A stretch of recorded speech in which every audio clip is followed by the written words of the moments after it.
أسعار جميع العملات الأجنبية الأربعاء 28 ديسمبر 2022. قبل ما نبدأ الفيديو، فضلا وليس أمرا الاشتراك في القناة وتفعيل زر الجرس عشان يوصلك كل جديد. وكرم أخلاق كبير جدا من حضرتك لو دعمتنا بلايك واشتراك، هيبقى كرم أخلاق كبير جدا من حضرتك. نبدأ على طول الفيديو معانا النهاردة. بسم الله الرحمن الرحيم. أولا، سعر الدولار الأمريكي سجل سعر الشراء 24 جنيه 64 قرش، وسجل سعر البيع 24 جنيه 69 قرش.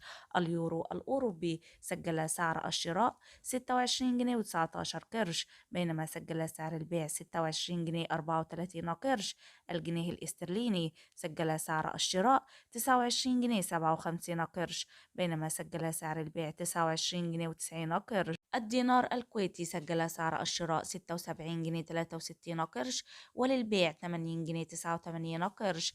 الريال القطري سجل للشراء 6 جنيهات 32 قرش، بينما سجل سعر البيع 6 جنيهات 76 قرش. والدرهم الإماراتي سجل للشراء 6 جنيهات 72 قرش، بينما سجل سعر البيع 6 جنيهات 73 قرش. وبكده يكون الفيديو خلص معنا النهاردة. أتمنى أكون فدت حضراتكم حتى لو بمعلومة بسيطة. فضلا وليس أمرا الاشتراك في القناة وتفعيل زر الجرس عشان يوصلك كل جديد. وكرم أخلاق كبير جدا من حضرتك لو دعمتنا بلايك واشتراك، هيبقى كرم أخلاق كبير جدا من حضرتك. في رعاية الله وأمنه. سلام الله عليكم ورحمته وبركاته.